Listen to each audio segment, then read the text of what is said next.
하나님께서 오늘 저희들 주신 말씀 야고보서 2장 1절로 9절까지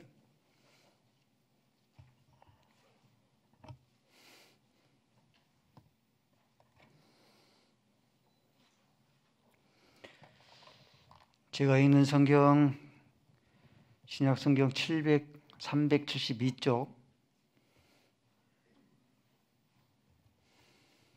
봉독 올립니다. 내 형제들아, 영광의 주 곧 우리 주 예수 그리스도에 대한 믿음을 너희가 가졌으니 사람을 차별하여 대하지 말라. 만일 너희 회당에 금가락지를 끼고 아름다운 옷을 입는 사람이 들어오고 또 남루한 옷을 입은 가난한 사람이 들어올 때 너희가 아름다운 옷을 입은 자를 눈여겨보고 말하되 여기 좋은 자리에 앉으소서 하고 또 가난한 자에게 말하되 너는 거기 서 있든지 내 발등상 아래에 앉으라 하면 너희끼리 서로 차별하며 악한 생각으로 판단하는 자가 되는 것이 아니냐. 내 사랑하는 형제들아, 들을지어다. 하나님이 세상에서 가난한 자를 택하사 믿음에 부유하게 하시고 또 자기를 사랑하는 자들에게 약속하신 나라를 상속으로 받게 하지 아니하셨느냐. 너희는 도리어 가난한 자를 업신여겼도다. 부자는 너희를 억압하며 법정으로 끌고 가지 아니하였느냐. 그들은 너희에게 대하여 일컫는 바 그 아름다운 이름을 비방하지 아니하였느냐. 너희가 만일 성경에 기록된 대로 내 이웃 사랑하기를 내 몸같이 하라 하신 최고의 법을 지키면 잘하는 것이거니와 만일 너희가 사람을 차별하여 대하면 죄를 짓는 것이니 율법이 너희를 범법자로 정죄하리라. 아멘. 아버지 하나님, 하나님의 말씀을 듣습니다. 사람의 말로 듣지 않게 하시고 하나님의 말씀으로 듣게 하시고 순종하게 하여 주옵소서. 예수 그리스도의 이름으로 기도 올리옵나이다. 아멘. 오늘 말씀은 차별하지 말라입니다. 회당에 금가락지, 반짝반짝 빛나는 금가락지 끼고 아름다운 명품, 아름다운 옷을 입는 자는 가장 좋은 상석에 앉게 하고 남루한 옷 입는 자들은 말석에 앉게 하고 차별하지 말라. 차별하지 말아야 될 이유가 무엇인가? 2장 1절 말씀입니다. 영광의 주 예수님이죠. 영광의 주이신 예수님께서 모든 차별을 없앴기 때문이다. 우리의 믿음의 주가 되시는 예수 그리스도께서 모든 차별을 철폐하셨습니다. 그림을 봐볼까요? 예. 솔로몬 성전입니다. 지성소가 있죠. 성소가 3분의 2, 지성소가 3분의 1인데 지성소는 대지상이 1년에 한 차례씩만 7월 10일 날 대속죄일만 들어갈 수 있어요. 어찌 보면은 제사장, 대제사장 뜰입니다. 일반 제사장들도 함부로 들어갈 수 없습니다. 함부로 들어갔다가는 죽임을 당합니다. 그리고 이제 제사장 뜰이죠. 제사장들이 한 번씩 성소에 들어가서 상번제를 드리고 물두멍 번제단이 있죠. 번제단까지 제사장들이 거기에서 머무를 수 있습니다. 일반 백성들은 제사장 뜰에 들어올 수가 없어요. 함부로 들어오면 죽임을 당합니다. 그 다음이 이스라엘 뜰입니다. 남자들 뜰이죠. 여기까지 들어올 수 있습니다. 그리고 여인들 뜰이 있죠. 여인들 뜰이 있습니다. 이스라엘 남자들 뜰에 여인들이 들어오면 죽임을 당해요. 그리고 이방인 뜰이 있죠. 이것은 무엇을 가르치냐면 차별이 있다는 거예요. 대제사장과 제사장과 차별이 있고, 제사장과 일반 백성과 차별이 있고, 남자와 이스라엘 남자와 여자와 차별이 있고, 유대인과 이방인과 차별이 있다는 그런 뜻입니다. 근데 마태복음 27장 51절 말씀에 예수님께서 십자가에 달려서 운명하실 때, 죽으실 때에 휘장이, 성소와 지성소를 가로막고 있는 휘장이 위에서부터 아래로 찢어졌어요. 이것은 예수님께서, 우리 믿음의 주가 되신 예수님께서 모든 차별을 다 없이 하셨다, 철폐하셨다는 뜻이에요. 더 이상 제사장, 대제사장과 제사장의 그 차별이 없습니다. 제사장과 일반 백성과의 차별이 없어요. 남자와 여자의 차별이 없고, 유대인과 이방인의 차별이 없습니다. 믿음의 주가 되신 예수님께서 모든 차별을 다 사라지게 했기 때문에 우리가 차별하지 말아야 된다. 유대인과 이방인과 차별이 사라졌습니다. 이 말씀이 로마서 1장 16절 말씀이에요. 내가 복음을 부끄러워하지 않는다. 사도 바울이 복음을 부끄러워하지 않는 이유가 무엇인가? 그 복음이 유대인만 구원하는 것이 아니라 또한 헬라인에게로다. 유대인도 복음으로 구원받고 헬라인 이방인들도 구원을 얻는다. 유대인과 이방인의 차별이 사라졌습니다. 어른과 아이, 남자와 여자의 차별도 사라졌어요. 마태복음 15장 38절 말씀에 보면 오병이어 사건입니다. 오병이어 사건에서 떡과 먹는 자들이 4,000명이 되었다 하는데 여자와 어린아이들은 제외한 수예요. 그만큼 예수님 당시까지라도 여자와 어린아이는 수에도 포함되지 않을 만큼 차별을 당했어요. 근데 예수님께서 십자가에 달리신 후에 남성, 여성 차별이 완전히 사라졌고요. 또 어른과 아이의 차별이 사라졌습니다. 자유자와 종의 차별도 사라졌습니다. 빌레몬서 오네시모로는 빌레몬의 종이죠. 근데 사도 바울이 오네시모에게 말하기를 16절 말씀에 더 이상 너는 오네시모, 너는 이 빌레몬, 너는 오네시모를 종으로 여기지 말고 사랑하는 형제처럼 대하라. 그 이유가 무엇인가? 이 오네시모가 감옥에서 예수 그리스도를 믿어서, 믿음의 주를 믿어서 하나님의 자녀가 됐기 때문이다. 오네시모 너도 하나님의 자녀고, 또 빌레몬도 하나님의 자녀고, 동일하게 하나님의 자녀의 신분을 얻었기 때문에, 한 형제이기 때문에 차별을 하면 안 되고 동일하게 형제들처럼 대하라 말씀합니다. 로마서에 특별히 이 차별이 사라졌음을 선포합니다. 로마서 3장 22절 말씀에 예수 그리스도로 말미암아 모든 믿는 자에게 미치는 의인이 차별이 없다. 유대인에게는 하나님의 절대적인 의를 선물로 주고, 이방인에게는 상대적인, 사람과 사람을 비교하는 서로 낮은 차원의 상대적인 의를 주고, 그렇지 않는다. 예수를 믿는 모든 자에게는 하나님께서 지니고 있는 절대적인 의를 선물로, 믿음으로 의롭다함을 선물을 주어서 하나님의 나라에 이르게 하신다. 로마서 10장 12절 말씀에도 유대인과 헬라인에게는 차별이 없다.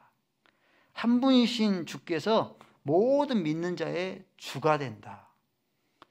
유대인에게는 하나님의 자녀의 신분증을 발급해주고, 유대인들, 헬라인, 이방인들, 헬라인에게는 종의 신분증을 발급해주고, 그런 게 아니다. 예수님을 믿는 모든 자에게는 하나님의 자녀라는 그런 신분증을 다 발급해준다. 사도행전 15장 9절 말씀에 사도 바울이 1차 전도 여행을 마치고 예루살렘 교회에 보고하기를 유대인이나 헬라인이나 차별이 없이 성령께서 그들에게 성령을 부어서 모든 자를 깨끗하게 하셨다. 유대인에게만 깨끗하게 한 것이 아니라 모든 헬라인이나 이방인들도 성령으로 깨끗하게 하셨다라고 이렇게 보고합니다. 로마서 8장 15절 말씀이죠.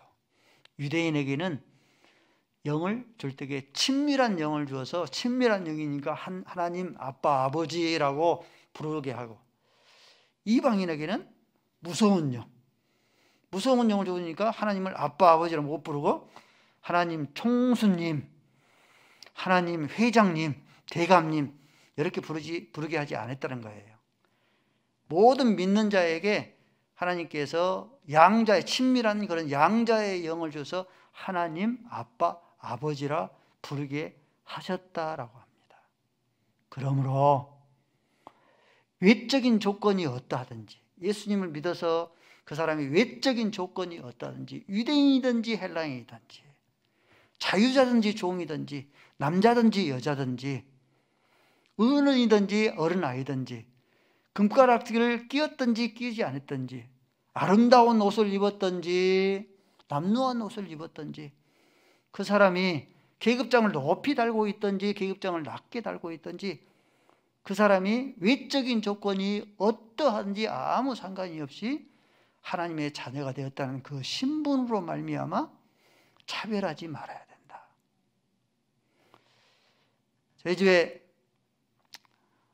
아들들이 3명이 있는데 아름다운 옷을 입고 남루한 옷을 입고 아들들이 있습니다. 그런데 예배당을 왔는데 아름다운 옷을 입었다고 상석에 딱 앉으라 하고, 남루한 옷을 입었다고 말석에 앉게 하면은 어때요?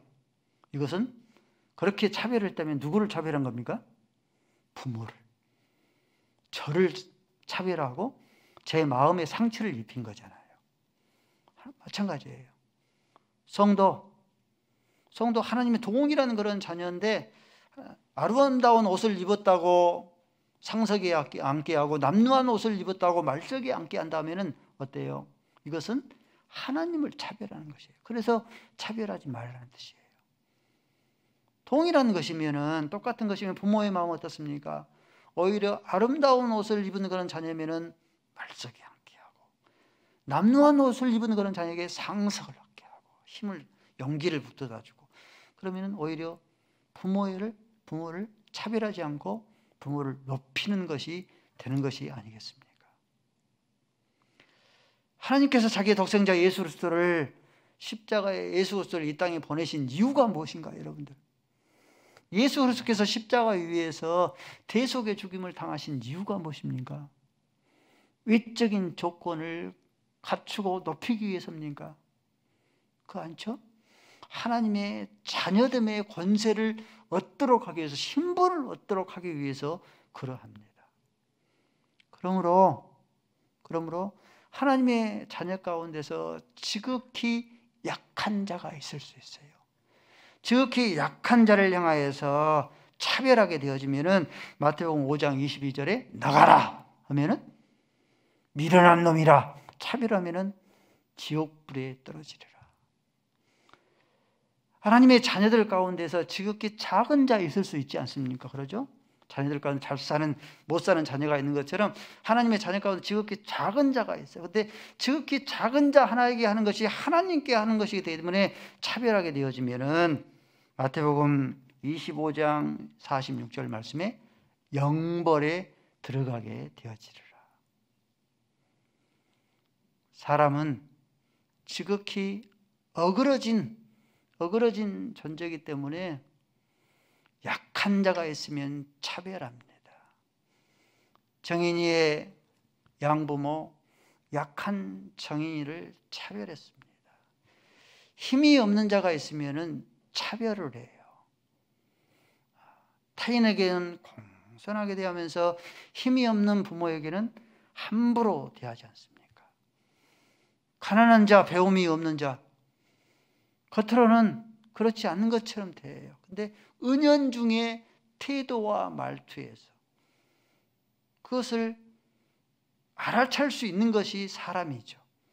은연중에 태도와 말투에서 무시하는 그것으로 인하여서 차별해서 하나님을 차별하는 것이 되는 거죠. 외적인 조건, 어떠하든지, 금가락지를 끼고 있든지 끼고 있지 않든지, 남루한 옷을 입었든지 아름다운 옷을 입었든지, 계급장을 높이 달고 있든지 낮게 달고 있든지, 배움이 어떠하든지 상관하지 않고 그 사람이 하나님의 자녀라는 그런 신분 때문에 우리는 상석에 앉게 할 수 있어야 합니다. 본문 5절 말씀에 하나님께서는요, 가난한 자를 택하여서 믿음을 부여하게 하고 사랑하는 자에게 약속하신 하나님의 나라를 상속하게 합니다. 누가복음 14장 16절 말씀에 왕의 혼인잔치에 초대를 하죠. 근데 14장 18절 말씀에 보니까 온갖 핑곗거리로 거절을 합니다. 밭을 샀으니, 소를 샀으니, 장가 가야겠으니 내가 가지 못하겠다. 그러자 왕은 종들에게 당장 너희는 사거리 골목에 가서 가난한 자, 불편한 자, 저는 자, 병든 자, 이들을 왕의 혼잔치에 초대하라. 가난한 자 하나님께서는 택하여서 믿음을 부유하게 하고 하나님의 나라를 상속하는 거예요. 이 말씀이 마태복음 5장 2절 말씀이죠. 천국을 누가 돼요? 천국을 심령이 가난한 자가 부유하게 되어지고 하나님의 나라를 상속을 얻는 거예요. 천국은 저희 것이미로다. 그 말씀이에요. 그러므로 물질도 부유하고 믿음도 부유하고 얼마나 좋습니까? 물질도 풍성하고 믿음도 풍성하고 금상첨화죠. 은쟁반 위에 금사과 같은 것이죠. 어떻게 그렇게 할 수 있는가? 그것은 심령이 가난해야 됩니다. 심령이 가난한 자가 물질도 부유함을 얻게 되어지고 믿음도 부유하게 되어지고 하나님의 나라도 상속을 받게 되어집니다. 한국교회 1970년까지 100불 달성했다고 굉장히 좋아했죠. 50불. 너무 가난했죠. 가난한 한국교회를 하나님께서 택하여서 믿음을 부유하게 하고 하나님의 나라를 상속하게 하고 물질을 또한 부유하게 했습니다. 기독교 2000년 역사에서 선교 100년 만에 이렇게 급성장한 유래를 찾아볼 수가 없습니다. 50만 초대형 맘모스 교회가 한국 교회에 있고요. 우리 합동층만 보면은 12,000교회가 있는데 2만 명 이상이 모이는 그런 교회가 20%가 있습니다. 세계 선교사 3만 명을 파송하는 선교 대국입니다. 선교 대국을 되게 하고 군사 대국을 얼마 전에 발표를 했죠. 대한민국 군사 세계 6위입니다. 군사 대국을 이야기하고 경제 대국을 이루게 했습니다. 코로나 상황인데 무디스가 국가별 경제 등급을 발표를 했습니다. 144개국인데 1등급부터 5등급까지 나눴어요. 1등급 긍정적, 여기에서 11개국이 포함됐는데 대한민국, 독일, 스위스입니다. 2등급 중립적, 경제가 중립적, 2급이 미국이 포함됐어요. 미국, 프랑스, 스페인. 3등급 다소 부정적, 일본이 포함됐어요. 일본, 이스라엘, 이탈리아 32개국이에요. 4등급 부정적, 아프리카, 남아프리카, 캄보디아 45개국입니다. 5등급 매우 부정적, 라오스, 아르헨티나, 이라크 총 20개국입니다. 하나님께서 가난한 한국교회를 택하사 믿음을 부유하게 하고 하나님의 나라를 부유하게 하고 상속하게 하고 물질을 풍성하게 했습니다. 지금은 대한민국이 GNP 국민소득 3만 불 아닙니까? 그러면은 물질이 부유해졌으니 어때요? 믿음도 함께 부유해져야 되지 않겠습니까? 그렇죠? 하나님의 나라의 상속도 넘쳐나야 되지 않겠습니까? 그렇죠? 근데 반비례해요. 물질이 부유하게 되어지니까 믿음이 가난해져 버립니다. 물질이 부유해지니까 하나님의 나라가 넘쳐나야 되는데 하나님의 나라의 상속이 가난해져 버려요. 쪼들려져 버립니다. GMP 3만 불 시대인데 한국교회 가난한 성도들, 안 나간 성도죠? 거꾸로 하니까 안 나간 성도들이 급증하고 있습니다. 코로나라는 그런 장벽에 갇혀서 최소한 지금 한국교회가 20%에서 많게는 50% 반토막이 나고 있습니다. 믿음이 가난해져 버리고 하나님의 나라가 가난해져 버려요. 성도 여러분들, 부자가 천국에 들어가는 것이 낙타가 바늘귀에 들어가는 것보다 힘든 이유가 무엇인 줄 아십니까? 물질이 하나님이에요. 하나님을 찾을 필요가 없잖아요. 물질이 천국이죠. 그러니까 천국을, 하나님의 나라를 찾을 필요가 없잖아요. 그러니까 믿음이 가난해져 버리고 하나님의 나라가 가난해져 버린 것이죠. 따라서 하십시다. 물질도 부여하고 믿음도 부여하자. 두 가지 복을 얻으니까 얼마나 좋습니까? 물질도 풍성해지고 믿음도 부여하고 얼마나 좋습니까? 금상첨화죠. 음쟁반 위에 금서가죠. 그러면 어떻게 해야 되는가? 심령이 가난해야 됩니다. 심령이 가난. 그러면은 심령이 가난하다는 뜻은 어떤 뜻인가? 심령이 가난하다는 뜻은 줄이고 목마르는 거예요. 하나님에 대해서, 하나님의 나라에 대해서 줄이고 목마르는 거예요. 물질이 풍성할지라도, 부유할지라도 하나님을 줄이고 목마르고 천국을 줄이고 목마른 거예요. 시편 24편 1절의 말씀은 여호와는 나의 목자시니, 물고기가 물을 떠나서 살 수 있지만은 나는 하나님을 떠나서는 살 수 없습니다. 여호와는 나의 목자시니 내게 부족함이 없으리로다. 끊임없이 하나님에 대해서, 하나님의 의에 대해서, 하나님의 위로에 대해서 줄이고 목말라야 돼요. 그런데 주식은 나의 목자시니 내게 부족함이 없으리로다. 아파트 청약은 나의 목자시니 내게 부족함이 없으리로다. 아파트 청약으로 기름지고 살찌고 넘쳐나요. 주식으로 줄이고 목마른 것이 아니라 그걸로 기름기가 넘쳐납니다. 그러니 믿음이 가난해질 수밖에 없고 하나님의 나라가 가난해질 수밖에 없는 거다. 이 말씀이 마태복음 5장 6절 말씀이죠. 복이 있나니 누가 배불러요? 누가 배부릅니까? 의에 줄이고 목마른 사람이에요. 물질이 넘쳐난다고 그냥 거기에서 멈춰버린 것이 아니라 물질이 넘쳐날지라도 하나님에 대해서, 하나님의 나라에 대해서 줄이고 목마른 사람들이 복이 있나니 저희가 배부를 것이며. 한국교회 최대 종교가 있다고 했습니다. 불교, 유교, 도교, 천주교, 기독교보다 더 큰 대학교. 엄청난 그런 종교죠.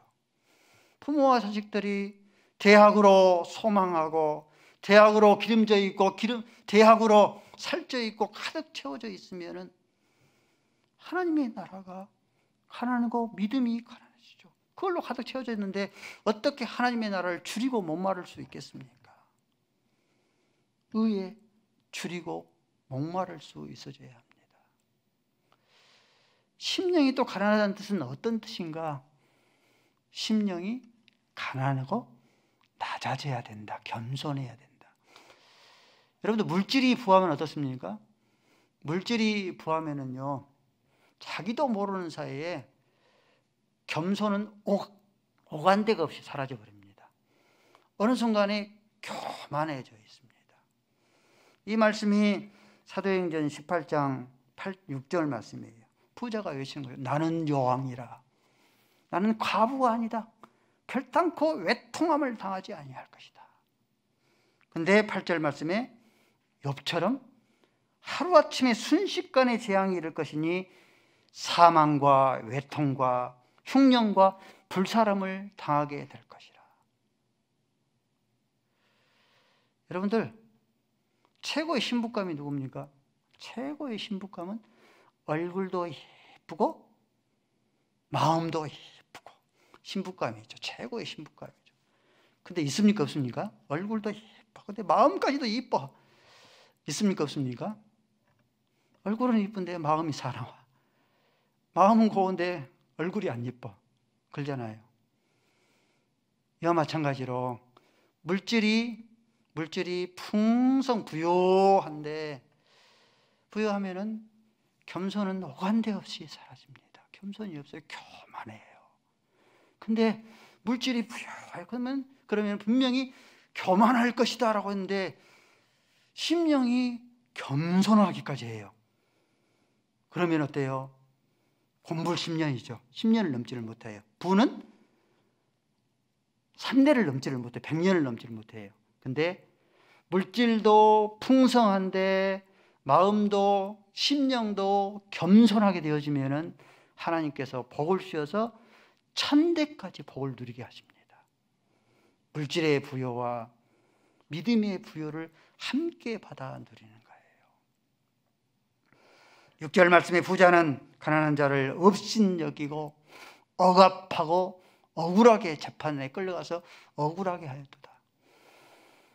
부자들이 억울합니다. 우리는 언제 이렇게 횡포를 부렸습니까? 라고 하는데, 여러분들 돈 앞에 장사가 없지 않습니까? 굽실굽실.